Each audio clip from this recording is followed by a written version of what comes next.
Assalamualaikum warahmatullahi wabarakatuh. Hai guys, perkenalkan nama saya Rohmatul Huriyah dengan NIM 060401201003, Program Studi Pendidikan Agama Islam Universitas Islam Negeri Sunan Ampel, Surabaya. Pada konten saya kali ini, saya akan membandingkan pendekatan seni budaya lokal, antara lain ada wayang, qasidah, dan hadroh. Yuk simak baik-baik. Nah, berikut ini ada rincian pembahasan yang akan saya bahas dalam konten saya kali ini. Yang pertama, saya di sini akan membahas mengenai pengertian seni budaya. Lalu yang kedua, saya akan membahas mengenai sejarah singkat perkembangan wayang kulit. Dan yang ketiga, saya akan membahas mengenai sejarah perkembangan qasidah. Lalu yang keempat, saya akan membahas mengenai sejarah perkembangan hadroh. Dan yang terakhir, saya akan membandingkan kebudayaan seni lokal, wayang, qasidah, dan hadroh. Oke, yang pertama di sini saya akan membahas mengenai seni budaya. Apa sih seni budaya itu? Jadi, seni budaya atau kesenian merupakan salah satu unsur kebudayaan manusia. Tidak jarang kan di antara kita memahami seni budaya sebagai budaya itu sendiri. Nah, seni merupakan peran penting dalam kehidupan umat manusia. Mengapa? Karena kesenian merupakan aspek kebudayaan yang memiliki arti penting dalam kehidupan bermasyarakat. Oleh karena itu, seni dan masyarakat tidak dapat dipisahkan. Manusia memiliki potensi untuk mengembangkan kreativitasnya dalam mengelola sumber daya alam. Melalui hasil cipta, rasa, dan karsa, timbul beraneka ragam kebudayaan yang kemudian lambat laun berkembang menyesuaikan keadaan masyarakatnya. Termasuk kebudayaan Islam yang berkembang di Nusantara ini merupakan akulturasi dari beberapa budaya. Proses interaksi antar suku bangsa tersebut menghasilkan sebuah pertukaran kesenian dan budaya, di mana segala unsur kebudayaan yang dimiliki oleh suatu bangsa dan salah satunya adalah kesenian.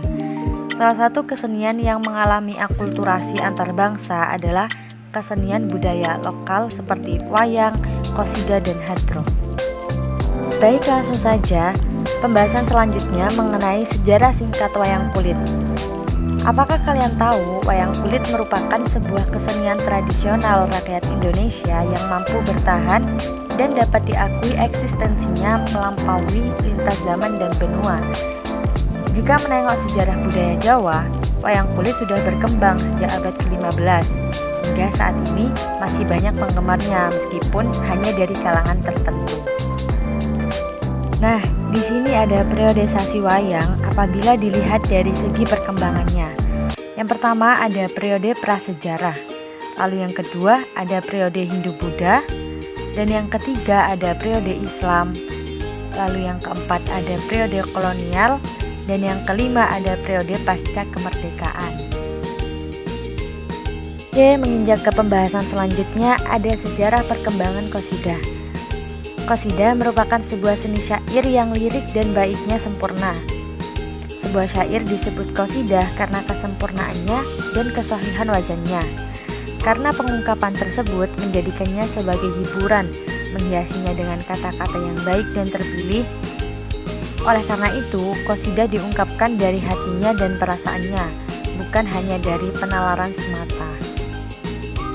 Selanjutnya ada pembagian qasidah. Qasidah ini bisa dikategorikan sebagai salah satu jenis musik dan sastra tertua dalam sejarah Islam. Bahkan, jika dikaji dari sejarahnya, seni ini sudah ada sebelum kedatangan Islam. Qasidah kemudian dilakukan dengan iringan musik. Secara umum, seni musik qasidah dibagi menjadi dua jenis.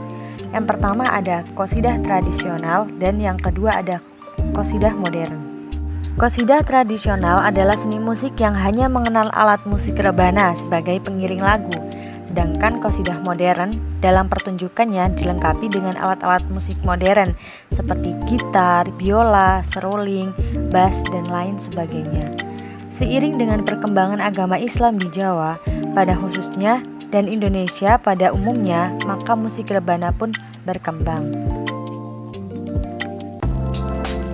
Baik, menginjak ke pembahasan berikutnya ada sejarah perkembangan hadroh. Secara historis, masyarakat Madinah pada abad ke-6 telah menggunakan hadroh sebagai musik pengiring dalam acara penyambutan atas kedatangan Nabi Muhammad yang hijrah dari Mekah. Masyarakat Madinah kala itu menyambut kedatangan beliau dengan syair Thala al-Badru yang diiringi dengan hadroh sebagai ungkapan-ungkapan bahagia atas kehadiran seorang Rasul di bumi itu.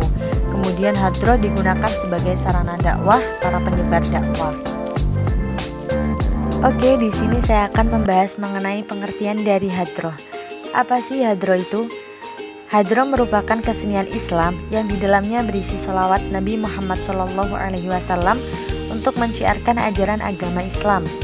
Dalam kesenian ini tidak ada alat musik lain kecuali rebana. Kesenian hadroh tidak lepas dengan sholawat. Kesenian hadroh juga berfungsi untuk mententeramkan pikiran dan beban kemanusiaan serta dapat memperbaiki tabiat manusia. Selain itu, hadroh juga dapat digunakan sebagai alat manifestasi atau penyemangat dalam meningkatkan moralitas dan spiritualitas terhadap masyarakat, khususnya kepada para remaja. Dalam tradisi Islam di Indonesia, banyak tersebar jenis kesenian yang menyenandungkan sholawat Nabi dan diiringi tabuhan rebana atau bisa disebut dengan telebang. Salah satunya seperti hadroh, banjari, qosidah, gambus, dan lain sebagainya. Baik, yang terakhir saya akan membandingkan kebudayaan seni lokal yang sudah kita bahas sebelumnya. Ada wayang, qosidah, dan hadroh. Wayang, qosidah, dan hadroh bisa berperan sebagai sarana hiburan. Hiburan merupakan segala sesuatu, baik yang berbentuk kata-kata, tempat, benda, maupun perilaku yang dapat menjadi penghibur atau pelipur hati yang sedang sedih atau sedang susah. Kata-kata yang termasuk menghibur seperti pantun, puisi, dan dongeng-dongeng. Seni qosidah ini selain sebagai sarana hiburan juga memiliki sifat komunikatif, sebagai sarana untuk menyampaikan pesan dan ajaran-ajaran agama Islam. Dengan demikian mempermudah bagi juru dakwah untuk menyampaikan dakwah dan agar mudah dipahami oleh sasaran dakwah untuk tercapainya tujuan dari dakwah tersebut. Selain berperan sebagai sarana hiburan dan dakwah, kesenian budaya lokal ini juga berperan sebagai sarana pendidikan. Pendidikan semestinya dijadikan sebagai upaya untuk menjadikan manusia lebih bermartabat dan dijadikan sarana untuk menyadarkan manusia akan arti pentingnya nilai-nilai kemanusiaan. Baik, sekian dari pemaparan konten saya kali ini. Jangan lupa like, comment, and subscribe. Thank you for watching.